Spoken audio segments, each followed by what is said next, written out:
ಇವತ್ತಿನ ರೆಸಿಪಿ ಬಂದ್ಬಿಟ್ಟು non veg ಇಷ್ಟಪಡೋವಂಥವ್ರಿಗೆ ಹಾಗೇನೆ ಬಿರಿಯಾನಿ ಇಷ್ಟಪಡೋವಂಥವ್ರಿಗೆ ಬಿರಿಯಾನಿ ಪ್ರಿಯರಿಗೆ ಸ್ನೇಹಿತರೆ ಮೊದಲಿಗೆ ಇಲ್ಲಿ ಒಂದು ಪೇಸ್ಟ್ ಹಾಕೊಳ್ತಾ ಇದ್ದೀನಲ್ಲ, ಈ ಪೇಸ್ಟ್ ಹೇಗೆ ರೆಡಿ ಮಾಡೋದು ಅಂದ್ರೆ, ಒಂದು ಗಡ್ಡೆಯಷ್ಟು ಬೆಳ್ಳುಳ್ಳಿ ಸ್ನೇಹಿತರೆ, ನಂತರದಲ್ಲಿ 1 ಇಂಚಷ್ಟು ಶುಂಠಿ, ನಂತರ ಬಂದ್ಬಿಟ್ಟು ಒಂದಿಡಿಯಷ್ಟು ಪುದೀನ ಸೊಪ್ಪು, ಒಂದಿಡಿಯಷ್ಟು ಕೊತ್ತಂಬರಿ ಸೊಪ್ಪು ಸ್ನೇಹಿತರೆ. ಇದನ್ನ ಚೆನ್ನಾಗಿ ತೊಳ್ಕೊಂಡು 1-2 ರಿಂದ 3 ಸಲ ಚೆನ್ನಾಗಿ ತೊಳ್ಕೊಂಡು ಈ ಜಾರಿಗೆ ಸೇರಿಸ್ಕೊಳ್ಬೇಕು.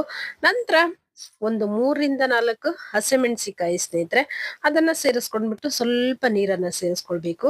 ಸೇರಿಸ್ಕೊಂಡು ಚೆನ್ನಾಗಿ ಗ್ರೈಂಡ್ ಮಾಡ್ಕೊಳ್ಬೇಕು. ನೀವು ನೀರ್ ಹಾಕೊಳ್ದೇ ಇದ್ರೆ ಹಾಗೇನು ಮಾಡ್ಕೊಳ್ಬೋದು ಸ್ನೇಹಿತರೆ. ನಾನು ಸ್ವಲ್ಪ ನೀರ್ ಹಾಕಿದೀನಿ, ಸ್ವಲ್ಪ ಅಷ್ಟೇನೆ, ಹಾಕಿದೀನೋ ಇಲ್ಲ ಅನ್ನೋ ತರದಲ್ಲಿ. ನಂತರದಲ್ಲಿ ಒಂದು ಬಟ್ಲಲ್ಲಿ ಸ್ವಲ್ಪ ಚಿಕನ್ ಅನ್ನ ತಗೊಂಡು ಅದಕ್ಕೆ ಈ ರೀತಿಯಾಗಿ ಒಂದು ಸ್ವಲ್ಪ ಪೇಸ್ಟ್ ಸ್ನೇಹಿತರೆ ಹಾಕೊಂಡು 3 ರಿಂದ 4 ಚಮಚದಷ್ಟು, ಅದಕ್ಕೆ ತಕ್ಕಷ್ಟು ಎಷ್ಟು ಬೇಕು ನೋಡಿ ಹಾಕೊಂಡ್ಬಿಟ್ಟು ಸ್ವಲ್ಪ ಅರಿಶಿನ ಪುಡಿ ಸೇರಿಸ್ಬೇಕು. ನಂತರ ಉಪ್ಪು ಸ್ನೇಹಿತರೆ, ಅದು ವಿಡಿಯೋ ಸ್ಕಿಪ್ ಆಗ್ಬಿಟ್ಟಿದೆ ಹಾಕಿರುವಂಥದ್ದು. ಇಷ್ಟನ್ನ ಸೇರಿಸಿ ಚೆನ್ನಾಗಿ ಕಲಸಿಡ್ಬೇಕು. ಮಗ ಬಂದ್ಬಿಟ್ಟು ಚೆನ್ನಾಗಿ ಕಲಸಿಡ್ತಾ ಇದ್ದೇನೆ. ನಂತರ ಮೊಸರು ಹಾಕಮ್ಮ ಸ್ವಲ್ಪ ಅಂತೇಳಿ, ಏನಕ್ಕಂದ್ರೆ ಅವ್ರಿಗೆ ತಿಂತಾ ಇರ್ತಾರೆ, ಹಾಗಾಗಿ ಅವ್ರಿಗೆ ಇಷ್ಟ. ಮಗ ಬಂದ್ಬಿಟ್ಟು ಕೆಲವೊಂದು ರೆಸಿಪಿಗಳೆಲ್ಲ ಹೇಳ್ತಾ ಇರ್ತಾನೆ, ಇದನ್ನ ಮಾಡಮ್ಮ ಅದನ್ನ ಮಾಡಮ್ಮ ಅಂತ ಹೇಳಿ. ನೆಕ್ಸ್ಟ್ ಹೇಳ್ಕೊಳ್ತೀನಿ. ನಂತರ ಇದು ಬಿರಿಯಾನಿಗೆ ಅಂತೇಳಿ ತಗೊಂಡ್ ಬಂದಿಟ್ಟಂತ ಬಾಸ್ಮತಿ ರೈಸ್ ಅವಾಗೆ ಒಂದ್ಸಲ ತೋರಿಸಿದ್ದೆ ಸ್ನೇಹಿತರೆ ನಿಮಗೆ. ಆದ್ರೆ ನಮ್ಮ ಮನೇಲಿ ಬಿರಿಯಾನಿ ಮಾಡ್ಸೈತಾ ಅಂತ ಹೇಳ್ತಾ ಇದ್ರು, ನಾನೇ ಮಾಡಿರ್ಲಿಲ್ಲ ಸ್ನೇಹಿತರೆ. ಈಗ ಅದಕ್ಕೆ ಕಾಲ ಟೈಮ್ಗಳಿಗೆ ಕೂಡ ಬಂದಿದೆ ಅಂತಾನೆ ಹೇಳ್ಬೋದು. ಇಲ್ಲಿ 1 ಕಪ್ ಅಷ್ಟು ಅಕ್ಕಿಯನ್ನ ಹಾಕೊಂಡಿದೀನಿ, ಬೇರೆ ಯಾವ್ದು ಹಾಕೊಂಡಿಲ್ಲ, ಇದನ್ನೇ ಬಾಸ್ಮತಿ ರೈಸನ್ನೇ ಹಾಕೊಂಡಿದೀನಿ ಸ್ನೇಹಿತರೆ. ಸ್ವಲ್ಪ ನೀರನ್ನ ಹಾಕಿ 1-2 ಸಲ ಚೆನ್ನಾಗಿ ತೊಳೆದು ನೆನೆ ಇಡಬೇಕು ಸ್ನೇಹಿತರೆ. ಏನಂದ್ರೆ ಈ ಒಗ್ಗರಣೆ ಎಲ್ಲ ಹಾಕೊಳ್ಳೋ ಅಷ್ಟರಲ್ಲಿ ಅಕ್ಕಿ ನೆಂದಿರುತ್ತೆ, ಅದಕ್ಕೋಸ್ಕರ. ಇಲ್ಲ ಹಾಗೇನೂ ಹಾಕೊಳ್ಬೋದು, ಅದಕ್ಕೇನಿಲ್ಲ. ಸ್ವಲ್ಪ ನೆನ್ಸಾಕಿದ್ರೆ ತುಂಬಾನೇ ಚೆನ್ನಾಗಿರುತ್ತೆ ಅಂತ. ನಂತರ ಇಲ್ಲಿ 1 ಸ್ಪೂನ್ ಅಷ್ಟು ಸೋಂಕಾಳು, ಶಾಜೀರ ಮಸಾಲ, ಏಲಕ್ಕಿ, ಚಕ್ಕೆ, ಲವಂಗ, ಮತ್ತೆ ಅನಾನಸು, ಹಾಗೇನೆ ಪಲಾವ್ ಎಲೆ, ಈ ರೀತಿಯಾಗಿ ಎಲ್ಲ ಏನ್ ಬರುತ್ತಲ್ವಾ ಮಸಾಲದು, ಅದನ್ನೆಲ್ಲ ಸೇರಿಸ್ಕೊಂಡಿದ್ದೀನಿ ಸ್ನೇಹಿತರೆ. ಇದೆಲ್ಲ ಇದೆಷ್ಟು ಎಲ್ಲ ಇರ್ಬೇಕಂತ ಏನಿಲ್ಲ ಸ್ನೇಹಿತರೆ, ನಿಮ್ ಮನೇಲಿ ಯಾವ್ದಿರುತ್ತಲ್ಲ ಅದನ್ನ ಹಾಕಿ ಮಾಡ್ಬೋದು ಸ್ನೇಹಿತರೆ. ಇದೆಲ್ಲ ಹಾಕ್ಬಿಟ್ಟು ಚೆನ್ನಾಗಿ ಫ್ರೈ ಮಾಡ್ಕೊಳ್ಬೇಕು ಸ್ನೇಹಿತರೆ. ನಾನಿಲ್ಲಿ ಬಂದ್ಬಿಟ್ಟು ಸ್ವಲ್ಪ ತುಪ್ಪ, ಸ್ವಲ್ಪ ಎಣ್ಣೆ ಎರಡನ್ನು ಹಾಕೊಂಡಿದೀನಿ. ನಂತರ ಉದ್ದದಾಗಿ ಕಟ್ ಮಾಡ್ಕೊಂಡಿರುವಂತ ಈರುಳ್ಳಿ ಸ್ನೇಹಿತರೆ, 2-3 ಈರುಳ್ಳಿ ಬೇಕಂದ್ರೂ ಸೇರಿಸ್ಕೊಳ್ಬೋದು. ನಾನಿಲ್ಲಿ ಕಡಿಮೆ ಕ್ವಾಂಟಿಟಿಯಲ್ಲೆಲ್ಲ ಮಾಡ್ತಾ ಇರೋದು, ಹಾಗಾಗಿ ಸ್ವಲ್ಪ ಸೇರಿಸ್ಕೊಂಡಿದ್ದೀನಿ ಸ್ನೇಹಿತರೆ. ಇದೆಲ್ಲವನ್ನು ಚೆನ್ನಾಗಿ ಫ್ರೈ ಮಾಡ್ಕೊಳ್ಬೇಕು. ಇದು ಈರುಳ್ಳಿ ಬಂದ್ಬಿಟ್ಟು ಯಾವ ರೀತಿ ಫ್ರೈ ಆಗ್ಬೇಕಂದ್ರೆ ಸ್ನೇಹಿತರೆ, ಒಂಬಣ್ಣ ಬರ್ಬೇಕು ಆ ರೀತಿಯಾಗಿ ಫ್ರೈ ಮಾಡ್ಕೊಳ್ಬೇಕು. ಅವಾಗ್ಲೇ ಒಂದು ಹಸಿಮೆಣಸಿಕಾಯನ್ನ ಕಟ್ ಮಾಡಿ ಹಾಕೊಂಡಿದೀನಿ ಸ್ನೇಹಿತರೆ. 1-2 ಬೇಕಂದ್ರೂ ಹಾಕೊಳ್ಬೋದು, ಯಾಕಂದ್ರೆ ಮುಂಚೆ ಎಲ್ಲ ಪೇಸ್ಟ್ ಮಾಡ್ಕೊಳ್ಳೋದಿಕ್ಕೆ ಹಾಕೊಂಡಿರ್ತೀವಲ್ವಾ, ಹಾಗಾಗಿ 1 ಹಸಿಮೆಣಸಿಕಾಯನ್ನ ಹಾಕೊಂಡಿದೀನಿ. ನಂತರ ಬಂದ್ಬಿಟ್ಟು 1 ಟೊಮೊಟೊ ಸ್ನೇಹಿತರೆ, ಈ ರೀತಿಯಾಗಿ 1 ಬೇಕಂದ್ರೂ ಹಾಕೊಳ್ಬೋದು, 2 ಬೇಕಂದ್ರೂ ಹಾಕೊಳ್ಬೋದು, ಅದು ನಿಮ್ಮ ಇಷ್ಟ ಸ್ನೇಹಿತರೆ. ನಾನ್ ಬಂದ್ಬಿಟ್ಟು ಇಲ್ಲಿ 1/2 ಏನೋ ಇತ್ತೇನೋ ಅನ್ಸುತ್ತೆ ಟೊಮೊಟೊವನ್ನ ಸೇರಿಸ್ಕೊಂಡಿದ್ದೀನಿ ಸ್ನೇಹಿತರೆ. ಈ ಟೊಮೊಟೊ ಎಲ್ಲದನ್ನು ಚೆನ್ನಾಗಿ ಫ್ರೈ ಆಗ್ಬೇಕು ಸ್ನೇಹಿತರೆ. ಈರುಳ್ಳಿ ಇನ್ನ ಸ್ವಲ್ಪ ಫ್ರೈ ಆಗ್ಬೇಕಿತ್ತು, ಆದ್ರೆ ನಾನು ಟೊಮೊಟೊ ಸೇರಿಸ್ಕೊಂಡಿದ್ದೀನಿ, ಫ್ರೈ ಆಗ್ಬಿಡುತ್ತೆ ಅಂತ ಹೇಳಿ. ನಂತರ ನೋಡಿ ಈ ರೀತಿಯಾಗಿ ಚೆನ್ನಾಗಿ ಫ್ರೈ ಮಾಡ್ಕೊಳ್ತಾ ಇರ್ಬೇಕು ಸ್ನೇಹಿತರೆ. ತುಪ್ಪದ ಘಮ ಅಂತೂ ತುಂಬಾನೇ ಚೆನ್ನಾಗಿ ಬರ್ತಾ ಇರುತ್ತೆ. ಈಗ ನಾವು ತಿನ್ಲಿಲ್ಲ ಅಂತ ಅಂದ್ರೂ ತಿನ್ನೋರಿಗೋಸ್ಕರನಾದ್ರೂ ಮಾಡ್ಕೊಡ್ಬೇಕಲ್ವಾ, ಹಾಗಾಗಿ ಮಾಡ್ಕೊಡ್ತೀನಿ ಮಕ್ಳಿಗೋಸ್ಕರ, ಹಾಗೆ ನಮ್ಮ ಯಜಮಾನ್ರಿಗೋಸ್ಕರ ಅಂತಾನೆ ಹೇಳ್ಬೋದು. ನಂತರ ನೋಡಿ ಇಲ್ಲಿ ಸ್ವಲ್ಪ ಅರಿಶಿಣ ಪುಡಿ ಹಾಕೊಂಡಿದ್ದೀನಿ. ಅಲ್ಲಿ ಏನ್ ಕಲಸೋ ಟೈಮಿಗೆ ಅದಕ್ಕೂ ಸ್ವಲ್ಪ ಹಾಕೊಂಡಿದ್ದೆ, ಇಲ್ಲೂ ಸ್ವಲ್ಪ ಹಾಕೊಂಡಿದ್ದೀನಿ ಸ್ನೇಹಿತರೆ. ಹೆಚ್ಚಿಗೆ ಎಲ್ಲ ಹಾಕೊಳ್ಳೋದಿಕ್ಕೆ ಹೋಗ್ಬಿಡಿ, ಸ್ವಲ್ಪ ಚಿಟಿಕೆ ಅಷ್ಟೇ ಹಾಕೊಳ್ಳಿ. ನಂತರ ಈ ಹಂತದಲ್ಲಿ ನಿಮಗೆ ಬೇಕಂದ್ರೆ ಸ್ವಲ್ಪ ಪುದೀನ ಹಾಗೇನೆ ಕೊತ್ತಂಬರಿ ಕಟ್ ಮಾಡ್ಬೇಕಂದ್ರೂ ಹಾಕೊಳ್ಬೋದು ಸ್ನೇಹಿತರೆ, ತುಂಬಾ ಚೆನ್ನಾಗಿ ಬರುತ್ತೆ. ಇಲ್ಲಿ ಪೇಸ್ಟ್ ಮಾಡಿದಿತ್ತಲ್ವಾ ಅದನ್ನೇ ಸೇರಿಸ್ಕೊಳ್ತಾ ಇದ್ದೀನಿ ನೋಡಿ. ಸ್ವಲ್ಪ ಅಲ್ಲಿ ಹಾಕೇನ್ ಕಲ್ಸಿಟ್ಟಿದ್ದೆ, ಮತ್ತೆ ಇಲ್ಲಿ ಸ್ವಲ್ಪ ಹಾಕೊಳ್ತಾ ಇದ್ದೀನಿ. ಇದು ಹಸಿ ವಾಸನೆ ಹೋಗೋವರೆಗೂ ಚೆನ್ನಾಗಿ ಫ್ರೈ ಮಾಡ್ಕೊಳ್ಬೇಕು ಸ್ನೇಹಿತರೆ. ಈ ರೀತಿಯಾಗಿ ಫ್ರೈ ಮಾಡ್ಕೊಂಡಾಗ ಅದು ಎಣ್ಣೆ ತರ ಬೆಲ್ಲ ಬಿಟ್ಕೊಂಡು ಬರ್ತಾ ಇರುತ್ತೆ, ಅವಾಗ ಮಸಾಲೆ ಬೆಂದಿದೆ ಅಂತ ನಮಗೆ ಗೊತ್ತಾಗ್ತಾ ಇರುತ್ತೆ ಸ್ನೇಹಿತರೆ. ನಂತರದಲ್ಲಿ ಬಂದ್ಬಿಟ್ಟು ಇಲ್ಲಿ ಸ್ವಲ್ಪ ಖಾರದ ಪುಡಿ ಸ್ನೇಹಿತರೆ, ಖಾರದ ಪುಡಿ ಹಾಗೇನೆ ಗರಂ ಮಸಾಲ ಪುಡಿ, ಸ್ವಲ್ಪ ಚಿಕನ್ ಮಸಾಲ, ಈ ರೀತಿಯಾಗಿ ಎಲ್ಲ ಇದ್ರೆ ಹಾಕೊಳ್ಬೋದು.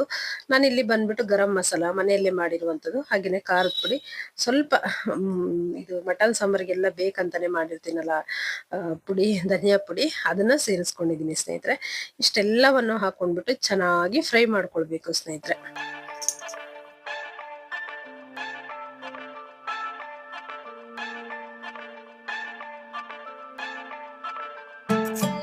ಇದೆಲ್ಲ ಚೆನ್ನಾಗಿ ಫ್ರೈ ಆಗಿದ ನಂತರದಲ್ಲಿ ನಾವು ಮ್ಯಾರಿನೇಟ್ ಮಾಡಿ ಇಟ್ಕೊಂಡಿರ್ತೀವಲ್ವಾ ಚಿಕನ್, ಅದನ್ನ ಹಾಕೊಳ್ಬೇಕು ಸ್ನೇಹಿತರೆ. ಇದನ್ನ ಹಾಕೊಂಡ್ಬಿಟ್ಟು ಚೆನ್ನಾಗಿ ಫ್ರೈ ಮಾಡ್ಕೊಳ್ಬೇಕು ಸ್ನೇಹಿತರೆ.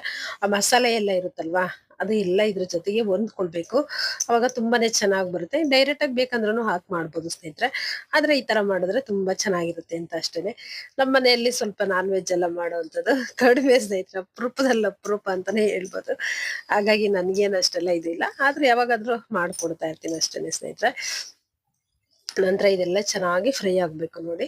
ನಂತರ ಇದಕ್ಕೆ ನೀರ್ ಎಷ್ಟು ಬೇಕು ನೋಡಿ ಸೇರಿಸ್ಕೊಳ್ಬೇಕು. ನಾವು ಅಕ್ಕಿ 1 ಕಪ್ ತಗೊಂಡಿದೀವಲ್ವಾ, ಅದಕ್ಕೆ 1 ಕಪ್ಪಿಗೆ 2 ಕಪ್ ನೀರನ್ನ ಸೇರಿಸ್ಬೇಕು ಅಷ್ಟೇನೆ ಸ್ನೇಹಿತರೆ. ಅದಕ್ಕಿಂತ ಹೆಚ್ಚಿಗೆ ಸೇರಿಸಿದ್ರೆ ಚೆನ್ನಾಗ್ ಬರೋದಿಲ್ಲ. ನಮ್ಗೆ ಹುಡಿಯಾಗಿ ಚೆನ್ನಾಗಿ ಬರ್ಬೇಕಂದ್ರೆ ಅಷ್ಟೇ, ಇನ್ನೂ ಸ್ವಲ್ಪ ಕಡಿಮೆ ಹಾಕೊಂಡ್ರು ನಡೆಯುತ್ತೆ ಸ್ನೇಹಿತರೆ. ನಂತರ ಇಲ್ಲಿ ನೋಡಿ ಏನಂದ್ರೆ ಮಿಕ್ಸಿ ಜಾರಲ್ಲೆಲ್ಲ ಸ್ವಲ್ಪ ನೀರು ಇದು ಇತ್ತಲ್ಲ ಮಸಾಲೆ, ಅದಕ್ಕೆ ಸ್ವಲ್ಪ ನೀರನ್ನ ಸೇರಿಸಿ ಈಗ ಹಾಕೊಂಡಿದ್ದೀನಿ ಸ್ನೇಹಿತರೆ.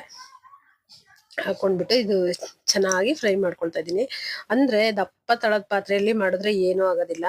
ಸ್ವಲ್ಪ ಪಾತ್ರೆ ತೆಳುವಾಗಿತ್ತು ಅಂದ್ರೆ ತಳ ಹತ್ತುತ್ತಾ ಇರುತ್ತೆ ಸ್ನೇಹಿತರೆ. ಹಾಗಾಗಿ ಇದು ಕುಕ್ಕರ್ ಅಲ್ಲಿ ಮಾಡಿದ್ನಲ್ವಾ, ತುಂಬಾ ಅದು ಸ್ವಲ್ಪ ದಪ್ಪ ಇರುತ್ತಲ್ಲ, ಏನ್ ಆ ತರ ಏನಿದಿಲ್ಲ.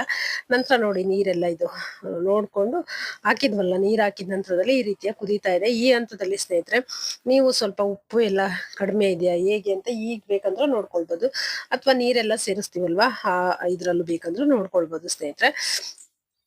ನಂತರ ಇನ್ನೊಂದ್ ಸ್ವಲ್ಪ ಕೊತ್ತಂಬರಿ ಸೊಪ್ಪು ಪುದೀನ ಬೇಕಂದ್ರೂ ಹಾಕೊಳ್ಳಿ ಸ್ನೇಹಿತರೆ, ಚೆನ್ನಾಗಿರುತ್ತೆ. ನಂತರ ನೋಡಿ ಬಿಸಿ ನೀರು ಚೆನ್ನಾಗಿ ಕಾಯಿಸಿದೀನಿ. 1 ಕಪ್ ಅಕ್ಕಿಗೆ 2 ಕಪ್ ಅಷ್ಟು. ಹಂಗಂದ್ರೆ ನಾವು ಅಕ್ಕಿ ಎಲ್ಲ ನೆನ್ಸಿಟ್ಕೊಂಡಿದ್ವಲ್ಲ ಸ್ನೇಹಿತರೆ, ಹಾಗಾಗಿ 1 ಮುಕ್ಕಾಲ್ ಕಪ್ ಅಷ್ಟು ಹಾಕೊಂಡ್ರು ನಡೆಯುತ್ತೆ ಸ್ನೇಹಿತರೆ. 1.5 ಕಪ್ ಹಾಕೊಂಡ್ರು ನಡೆಯುತ್ತೆ, ಆದ್ರೆ ನಾನು ಸ್ವಲ್ಪ 1 ಮುಕ್ಕಾಲ್ ಕಪ್ ಅಷ್ಟು ನೀರನ್ನ ಸೇರಿಸಿದೀನಿ ಸ್ನೇಹಿತರೆ. ಈ ನೀರು ಸೇರಿಸ್ಬಿಟ್ಟು ಸ್ವಲ್ಪ ಚೆನ್ನಾಗಿ ಕುದಿ ಬರ್ಬೇಕು ಸ್ನೇಹಿತರೆ. ಈ ಹಂತದಲ್ಲಿ ನೀವು ಉಪ್ಪೆಲ್ಲ ನೋಡ್ಕೊಂಡು ಕರೆಕ್ಟ್ ಆಗಿದೆಯಾ ಹೇಗೆ ಅಂತ ತಿಳ್ಕೊಂಡು ಒಂದು ಪ್ಲೇಟ್ ಅನ್ನ ಮುಚ್ಚಿ ಅದು ಕುದಿ ಬರೋವರ್ಗುನು, ಕುದಿ ಬರೋವರ್ಗುನು ಬಿಡ್ಬೇಕು ಸ್ನೇಹಿತರೆ. ಕುದಿ ಬರುತ್ತಲ್ವಾ, ಕುದಿ ಬಂದಿದ ನಂತರದಲ್ಲಿ ನೋಡಿ ಈ ರೀತಿಯಾಗಿ ಎಲ್ಲ ಮತ್ತೊಂದ್ಸಲ ತಿರುಗ್ಕೊಂಡ್ಬಿಟ್ಟು ಈಗ ಅಕ್ಕಿ ನೆನ್ಸಿಟ್ಕೊಂಡಿರ್ತೀವಲ್ವಾ, ಆ ಅಕ್ಕಿಯನ್ನ ನೀರೆಲ್ಲ ಬಸ್ದ್ಬಿಟ್ಟು ಅಕ್ಕಿಯನ್ನ ಸೇರಿಸ್ಬೇಕು ಸ್ನೇಹಿತರೆ. ಅಕ್ಕಿ ಸೇರಿಸಿದ ನಂತರದಲ್ಲಿ ತುಂಬಾ ಗರಗರ ಎಲ್ಲ ಕೈಯಾಡ್ಸೋದಿಕ್ ಹೋಗ್ಬೇಡಿ ಸ್ನೇಹಿತರೆ, ನಿಧಾನಕ್ಕೆ ತಿರುಗಿಸ್ಬೇಕು. ಏನಕ್ಕಂದ್ರೆ ಅಕ್ಕಿ ನೋಡಿ ನಾನು ಹಾಗೆ ಬಿಟ್ಟಿದೀನಿ, ಯಾವ ರೀತಿ ಇದಾಗ್ತಾ ಇರುತ್ತೆ ಅಂತೇಳಿ ನೋಡಿ ತಿರುಗಿಸ್ತಾ ಇದ್ದೀನಿ. ಈ ರೀತಿಯಾಗಿ ನಿಧಾನಕ್ಕೆ ಅನ್ಕೊಳ್ಬೇಕು ಸ್ನೇಹಿತರೆ. ಅಕ್ಕಿ ಮುಂಚೆನೆ ಸ್ವಲ್ಪ ನೆಂದಿರುತ್ತೆ, ಮತ್ತೆ ಅದು ಕಟ್ ಆಗ್ತಾ ಇರುತ್ತೆ. ಅದಕ್ಕೋಸ್ಕರ ನಮಗೆ ಎಳಿಯಾಗಿ ಉದ್ದಕ್ಕೆ ಬರಬೇಕು ಅಂದ್ರೆ ಸ್ವಲ್ಪ ಹಾಗೇನೆ ಇದನ್ನ ಮಾಡ್ಬೇಕು ಸ್ನೇಹಿತರೆ. ಈ ರೀತಿಯಾಗಿ ನೋಡಿ ಅನ್ಕೊಂಡ್ಬಿಟ್ಟು ಈಗ ಉಪ್ಪು ಎಲ್ಲ ಕರೆಕ್ಟ್ ಇದೆಯಾ ಅಂತ ನೋಡ್ಕೊಂಡು ಒಂದು ಪ್ಲೇಟ್ ಅನ್ನ ಮುಚ್ಚಿಡೋಣ ಸ್ನೇಹಿತರೆ. ನಂತರ ಎಲ್ಲ ಫುಲ್ ನೋಡಿ ಎಷ್ಟು ಚೆನ್ನಾಗ್ ಬಂದಿದೆಯಲ್ಲ, ನೋಡಿ ಎಷ್ಟು ಚೆನ್ನಾಗಿ ಕಾಣಿಸ್ತಾ ಇದೆ, ತುಂಬಾನೇ ಚೆನ್ನಾಗಿ ಕಾಣಿಸ್ತಾ ಇದೆ ಸ್ನೇಹಿತರೆ. ಈಗ ಇನ್ನ ಸ್ವಲ್ಪ ಕುದ್ದು ಅದು ನೀರೆಲ್ಲ ಸ್ವಲ್ಪ ಕಡಿಮೆ ಇದಕ್ ಬರ್ಬೇಕು ಸ್ನೇಹಿತರೆ. ಆ ನಂತರದಲ್ಲಿ ನಾವು ಕುಕ್ಕರ್ ಕ್ಯಾಪ್ ಅನ್ನ ಮುಚ್ಚಬೇಕು. ಆದ್ರೆ ವಿಸಿಲ್ ಎಲ್ಲ ಮಾಡಿಸ್ಕೊಳಕ್ ಹೋಗ್ಬಾರ್ದು ಸ್ನೇಹಿತರೆ. ಇನ್ನೇನ್ ವಿಸಿಲ್ ಬರುತ್ತೆ ಅನ್ನೋ ಸಮಯಕ್ಕೆ ನಾವು ಆಫ್ ಮಾಡ್ಬಿಡ್ಬೇಕು ಸ್ಟವ್ನ ಸ್ನೇಹಿತರೆ. ನೋಡಿ ನಾನು ತುಂಬಾ ಹೊತ್ತು ಬಿಟ್ಟಿದ್ನಲ್ಲ, ಹಾಗಾಗಿ ಸ್ವಲ್ಪ ತಣ್ಣಗಾಗಿದೆ. ನಾನು ವಿಸಿಲ್ ಹೋಗಿದ ನಂತರ ತೆಗ್ದಿರೋ ತುಂಬಾ ಸೂಪರ್ ಆಗಿ ಕಾಣಿಸ್ತಾ ಇರೋದು, ಆದ್ರೂ ತುಂಬಾ ಚೆನ್ನಾಗಿ ಬಂದಿತ್ತು ಅಂತಾನೆ ಹೇಳ್ಬೋದು. ತುಪ್ಪ ಎಲ್ಲ ಹಾಕಿರ್ತೀವಲ್ಲ ಸ್ನೇಹಿತರೆ, ತುಂಬಾ ಚೆನ್ನಾಗಿ ಬಂದಿರುತ್ತೆ. ನೋಡಿ ನೀವೊಂದ್ಸಲ ಟ್ರೈ ಮಾಡಿ ಸ್ನೇಹಿತರೆ. ಹಾಗೇನೆ ಸ್ವಲ್ಪ ಗ್ರೇವಿ ತರ ಎಲ್ಲ ಮಾಡಿದ್ನಲ್ವ ಸಾಂಬಾರೆಲ್ಲ, ಅದನ್ನು ಸ್ವಲ್ಪ ಹಾಗೆ ಸೌತೆಕಾಯಿ ಮತ್ತೆ ಈರುಳ್ಳಿ ನಿಂಬೆಹಣ್ಣು ತುಂಬಾನೇ ಖುಷಿಯಿಂದ ಇಷ್ಟಪಟ್ಟು ಮಕ್ಕಳು ತಿಂದ್ರು ಅಂತಾನೆ ಹೇಳ್ಬೋದು. ಇವತ್ತಿನ ನನ್ನ ಈ ರೆಸಿಪಿ ನಿಮ್ಗೆ ಏನಾದ್ರು ಸ್ವಲ್ಪನಾದ್ರೂ ಇಷ್ಟ ಆಗಿತ್ತಂದ್ರೆ ತಪ್ಪದೆ ಲೈಕ್ ಮಾಡಿ, ನಿಮ್ ಫ್ಯಾಮಿಲಿ ಫ್ರೆಂಡ್ ಜೊತೆ ಎಲ್ಲ ಶೇರ್ ಮಾಡಿ, ಸಪೋರ್ಟ್ ಮಾಡಿ. ನಮಸ್ಕಾರ, ಮತ್ತೊಂದು ವಿಡಿಯೋದಲ್ಲಿ ಸಿಗ್ತೀನಿ. ಇವತ್ತಿನ ನನ್ನ ರೆಸಿಪಿ ಸ್ನೇಹಿತರೆ ಇಷ್ಟ ಆಗಿತ್ತು ಅಂದ್ರೆ ತಪ್ಪದೆ ನಿಮ್ಮದಾದ ಒಂದು ಲೈಕ್ ಇರ್ಲಿ. ಹಾಗೆ ಇನ್ನೂ ಯಾರೆಲ್ಲ ಸಬ್ಸ್ಕ್ರೈಬ್ ಮಾಡ್ಕೊಳ್ದೆ ನೋಡ್ತಾ ಇದ್ರ ಪ್ಲೀಸ್ ಸಬ್ಸ್ಕ್ರೈಬ್ ಮಾಡ್ಕೊಂಡು ನೋಡಿ, ಸಪೋರ್ಟ್ ಮಾಡಿ ಅಂತ ಕೇಳ್ಕೊಳ್ತಾ ಮತ್ತೊಂದು ರೆಸಿಪಿಯೊಂದಿಗೆ ಮತ್ತೊಂದು ವಿಡಿಯೋದಲ್ಲಿ ಸಿಗುವ. ಅಲ್ಲಿವರೆಗೂ ನಮಸ್ಕಾರ.